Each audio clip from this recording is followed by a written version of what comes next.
Lots of people think of yoga as a religion, it's a cult, it's this, it's that. It's none of the above. Yoga, the word yoga, especially for people who don't really understand it, yoga means to connect, to yoke on, to connect with what? To connect with our higher self. All of us have to ask the question, who are we? What are we here for? What are we here for?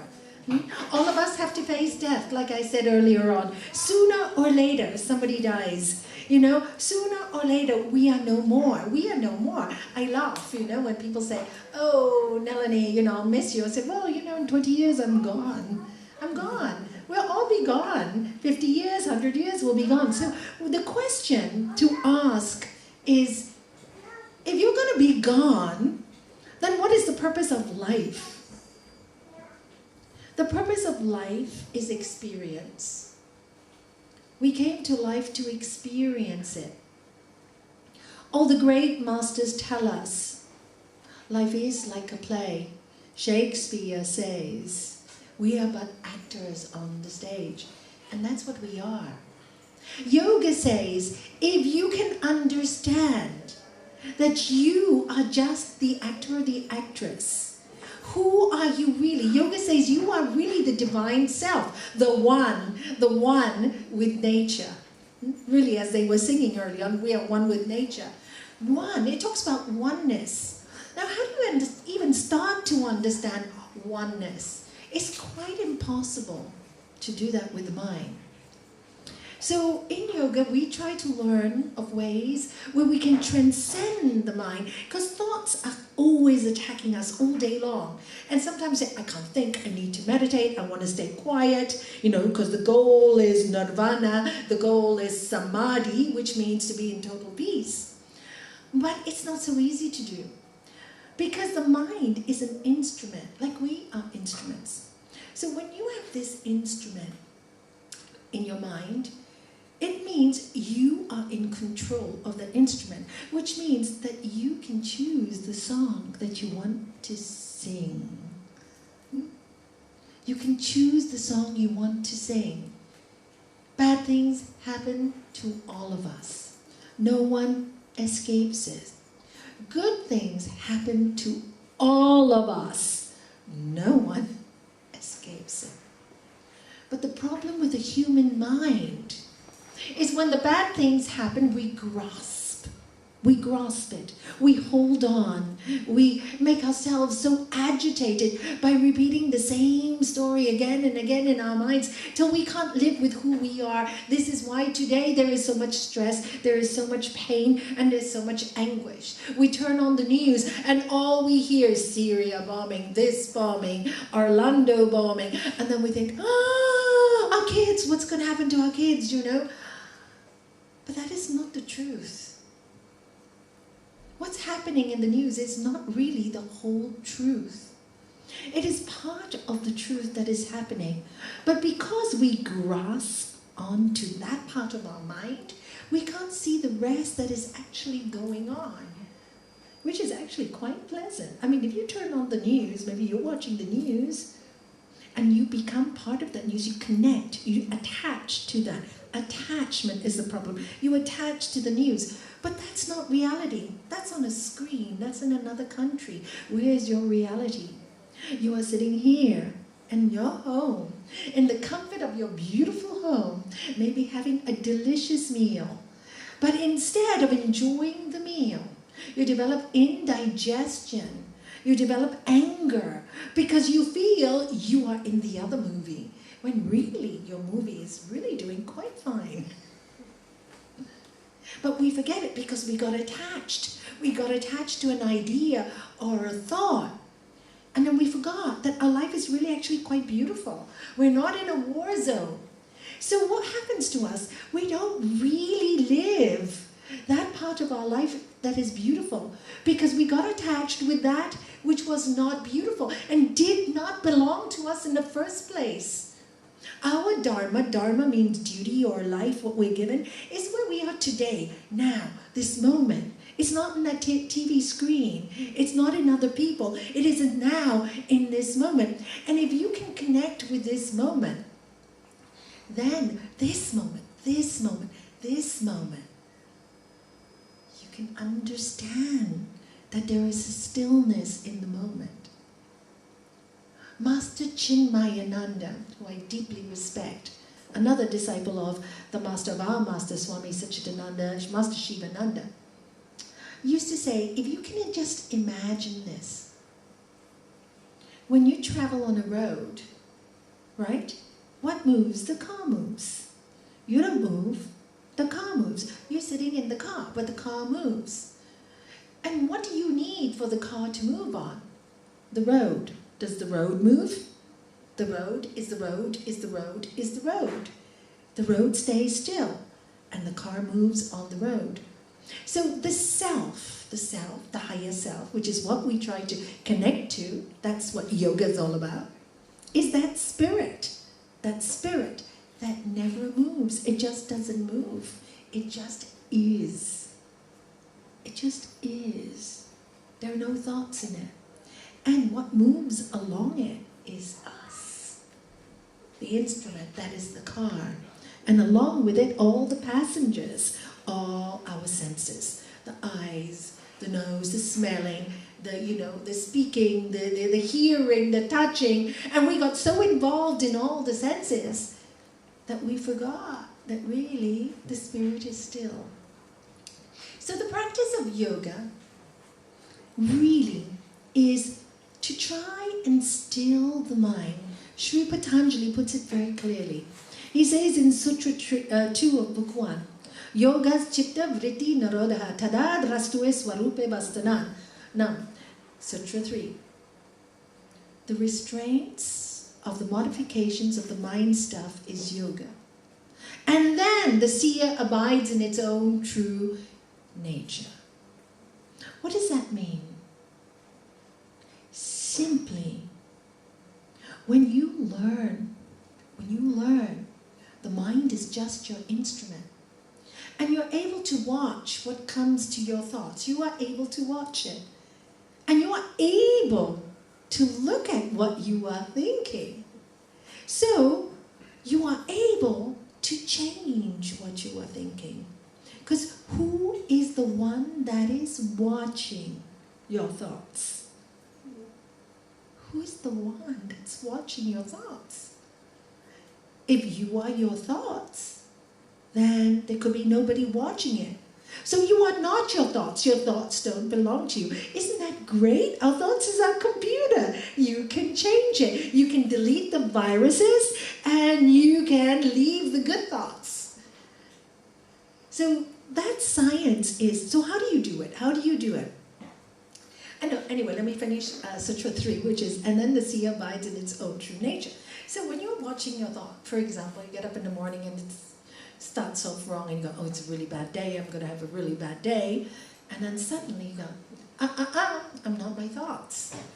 Just because it started off wrong, I'm not going to let the thoughts control me. See, you're recognizing already.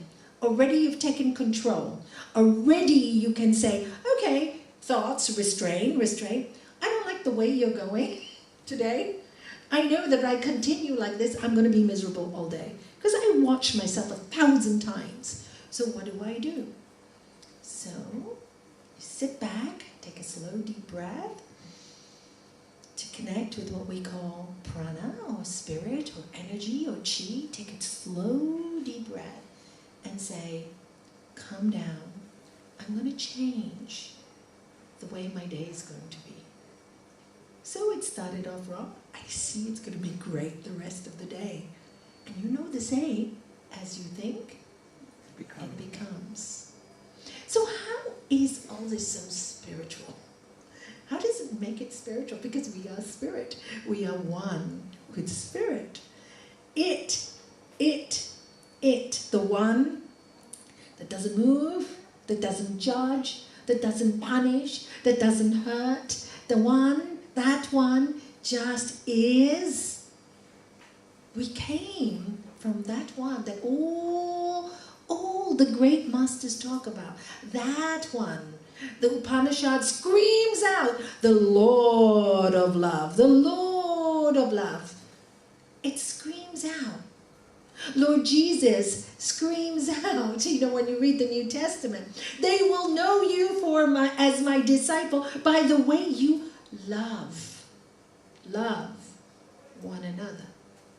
And we all know this, when we have a feeling of love, we have a feeling of goodness, we have a feeling of joy, we have a feeling of connection. That's why we need each other. That's why we love each other. And that's why Buddha says, in order to reach the highest in the spiritual path, you need a sangha. What is a sangha?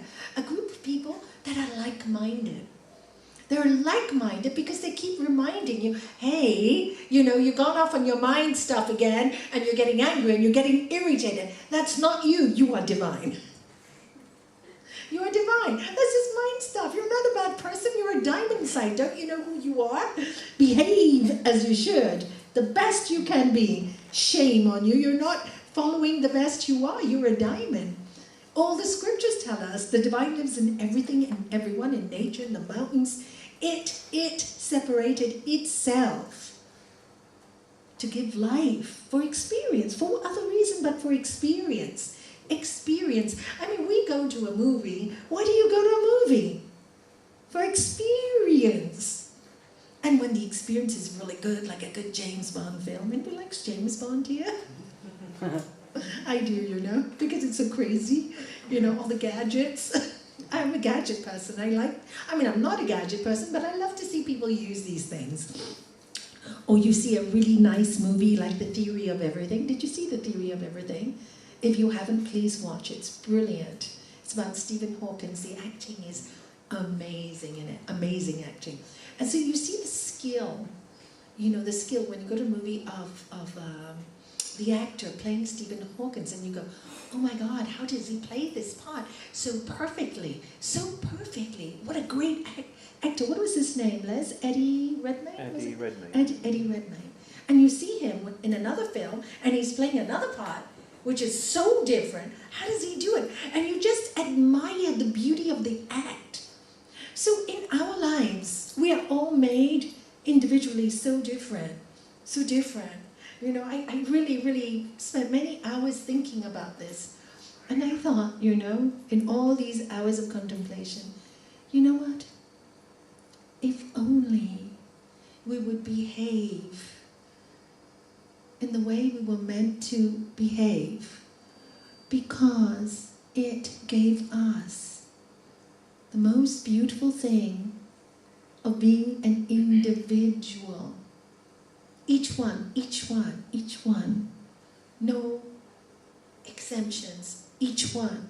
So beautifully different. Because it wanted to know it through us. And we fail it when we don't act our parts beautifully. So just like a movie, we have to play whatever parts we are given. If you're in a family, make it the most happy family you can. Of course there will always be trouble. This is the challenge of the world. If we didn't have obstacles, if we didn't have problems, how are we going to grow? And if you make a mistake, if you keep saying, I made a mistake, how are you going to grow? In the Bhagavad Gita it says 3 things stop your spiritual growth. Fear, guilt, and worry. In the New Testament it tells us to keep forgiving. Peter asked Lord Jesus, how many times should we forgive? And he says 70 times 7. Does not your Father in heaven do more for you every day? In other words, we're constantly forgiven. Can you hear that? Constantly. So who's judging you?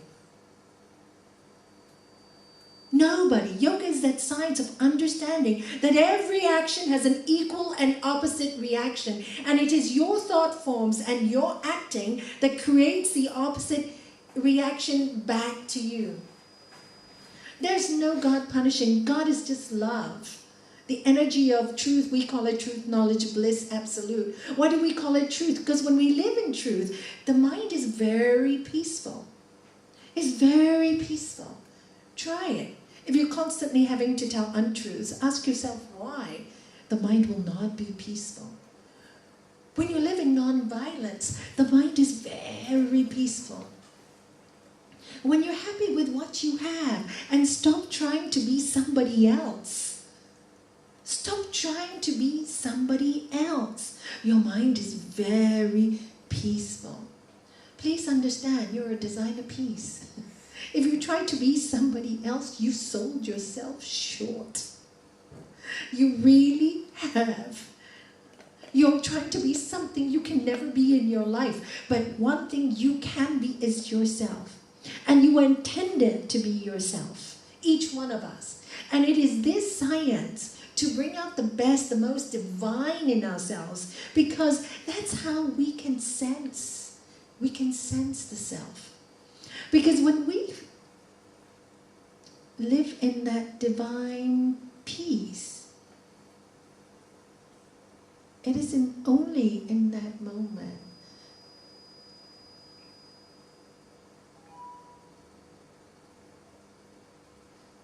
that we can feel God. It's an experience. It's an experience of the soul, the spirit. It's the connection of the heart. And that's the other secret. That's why we call it the Lord of Love, because it's the connection of the heart. It is only in that moment we can experience this beautiful, transcendental love that is beyond this world. And we want the whole world to. We've experienced this before. That's why we crave so much for love and acceptance. But this is where we go wrong. Because the love and acceptance is right inside of us. It's within each one of us.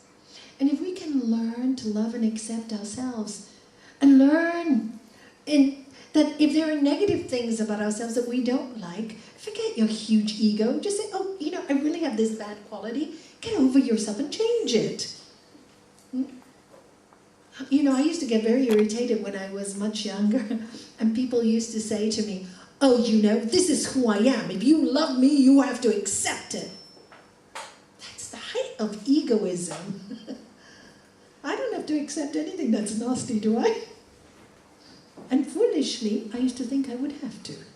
And this was the wonderful thing about yoga. It gives you the freedom to walk away from nonsense.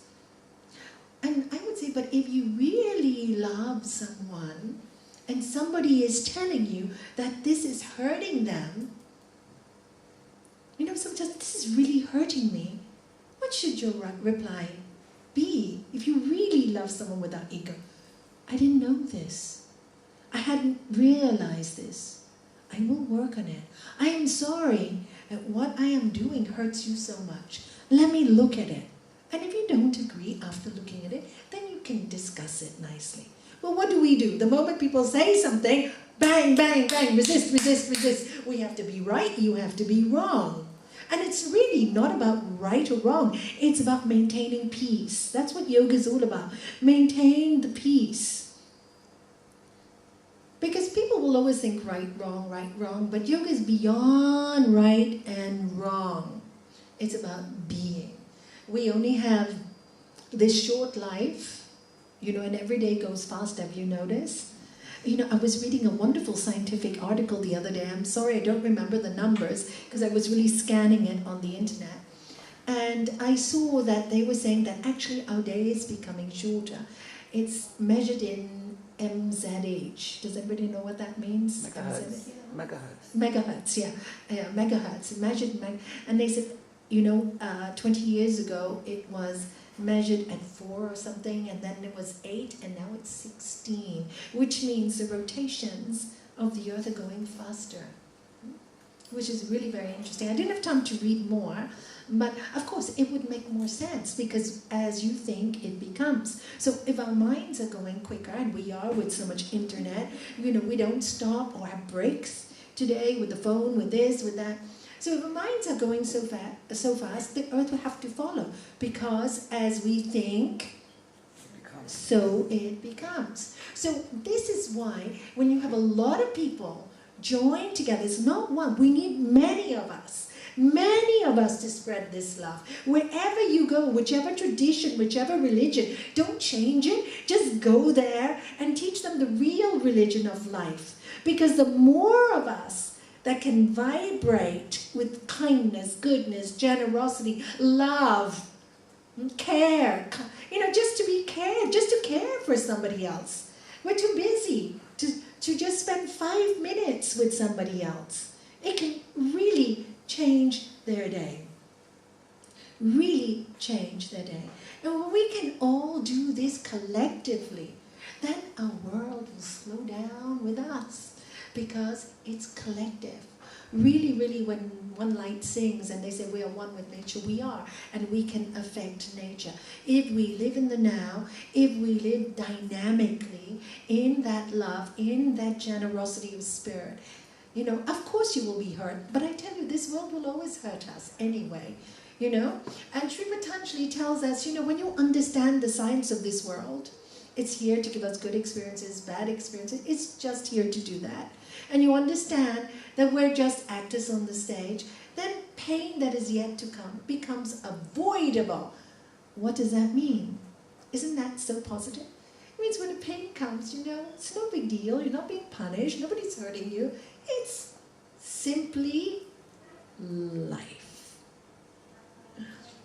It's simply life. Don't take it so seriously. We take ourselves so very seriously. And this is the cause of all our problems. So, here in the center, what do we practice? We try, all of us, and I'm very grateful to our team of teachers and committee members who keep the spirit of why this center was built together. We try to show the world that it's not about money. You cannot buy peace with money, and this is why all the teachers work on voluntary basis. Everything we make goes to charity. If we invite speakers, of course, we have to pay for their traveling and we have to pay for their time, which is fine. But here in our center, for ourselves, whatever we make will go towards a charity. If we charge for a course, it will go to charity. Because we want to show that places can survive on love and peace. And we've proved it. We are one of the only centers in the world that never had problems with money. We never have a lot, because as soon as we get more than 2,000 or 3,000 pounds in our bank account, we give it away. And so here we're teaching also the spirit of karma yoga. Karma yoga is to give without expecting anything else in return. How am I doing for time? The clock is 10 to. Okay, thank you. So I'll be quick. So that's karma yoga. And we teach it, the teachers teach it by their very existing to give all the classes free in their busy days, and I really, really appreciate that. And all the committee members keep the place clean, run around like headless chickens sometimes, trying to get this center right, paint this, paint that. That's karma yoga. We also teach it through hatha yoga, which most of you know. Hatha yoga is the physical yoga, where we stretch and move, and this is all really good for our health, because we are body, mind, and spirit. So we look after our bodies, we got to. And hatha yoga is so incredible. I mean, the science of it is brilliant. It works on all your endocrine system, your hormones, your chakras. Every bend has 3 or 4 positive healing factors. For example, if you do the forward bend and you touch your toes, physically, you're squeezing out the toxins, you're stretching your hamstrings, which we never stretch, and all the nervous system runs here. So we're really doing great good for our hamstrings. Toxins in the body. Emotionally, we're talking about chakra here, and this chakra is associated with fear, blocked emotions, you can't move forward, a lot of fear, you want to move to the higher centers, but you can't, so that you're working on your emotional centers, So with one posture, you're doing a lot of things. And then at the end of the class, We do the postures, and then we do the deep relaxation, so you can feel, be the witness of your mind. Go, oh my God, many people tell me when they first try deep relaxation, Nalanie, I didn't know I could be so relaxed and watch my mind. I say, isn't it a great feeling? It gives you a feeling of freedom, doesn't it? Great, now I know I can, if I can watch it, I can change it. So then we have after that some pranayama, which gives us a lot of oxygen to our body and also connects us to the vital force, which is chi or prana, which is cosmic energy, which is everywhere. And in chapter 6 of the Bhagavad Gita, Lord Krishna tells Arjuna that, to start, before you start meditation, pranayama is a great tool to help you go within, to focus within. And then we finish off with a minute of meditation, so you can feel your spirit. So body, mind, and spirit all in one Hatha Yoga class. That is why it's so good for your health. All right? And then we have Bhakti Yoga, which is now, you heard the singing, you sing, you elevate the mind, and Bhakti Yoga connected with Japa Yoga, which is repetition of a mantra. Isn't it quite incredible that science is now showing that Sanskrit chants do have the vibration of healing? There's a lot of work being done with it at the moment, but me particularly in my personal practice, it's been amazing. But watching my granddaughter, my third granddaughter who is special needs, how she reacts to chanting is quite phenomenal. Quite phenomenal. She could be having a fit because she's trying to tell us something we don't understand, and she starts pulling or biting, not because she wants to, she just doesn't know what else to do. I just have to grab her, literally grab her, put her in my hand and sing.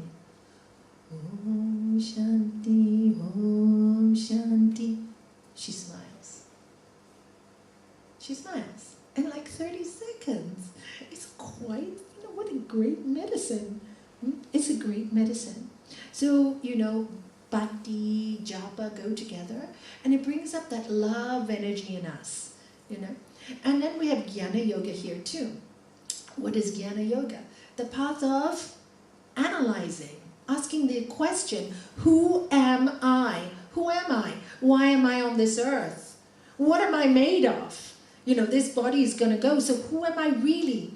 Am I energy? Am I soul? Am I spirit? It's asking all these very deep-rooted questions. So that's the path of Jnana Yoga, using the intellectual mind to find out who you are. And finally, which is my favorite, it's the one that I love to talk about, which is what I'm doing right now, is Raj Yoga. Raj Yoga incorporates all the different yoga. And it really is the path of meditation. All the different yogas bring you to the path of meditation. And why? Because it is only, like I said earlier on, in those moments of silence of the mind, when you are free of it, that you can really understand there is something far greater than anyone can ever express. To express it is just not possible. Not in words. And this is why in Raj Yoga, the whole practice is to work on your mind so you can quiet the mind. So all these practices are here in the center. And when you understand the workings of the mind, what stops you, what starts you, when you understand it, when you have the tools, you can heal your life. You can heal your life. And that's what we call connection with the divine, because ultimately when we feel that oneness, we get stronger with every passing day. That's why all the masters say, meditate, spend time in stillness, and just enjoy the experience of now. We don't know what tomorrow will bring, and yesterday is really gone, but now is in our hands. And that practice is learning to live now. Smile more, laugh more, be more. Something goes wrong, oh my God, I had a bad day. Okay, laugh, let it go. You know, again, One Light sings this song, but they haven't sung it today because we ran out of time. And it's one of my favorite songs that they actually sing. And it just goes really very simply. God said to your soul, let it go, let it go, let it go, let it go, let it go. Can you all sing it with me? God said to your soul, let it go, let it go, let it go, let it go, let it go. Just let it go, you know? Just let it go, let it go. And if it doesn't want to let it go, distract yourself. Serve, serve. Service is the highest distraction. When people are depressed, I tell them, go serve. And if you don't want to serve, go clean. Do some physical work. But do something useful. Otherwise, your mind will control you. The worst thing you can do with a crazy mind is sit still at home and feel sorry for yourself, because it will really then drive you nuts. All right? So serve, love, give, meditate, purify, and realize. And that is the science of yoga.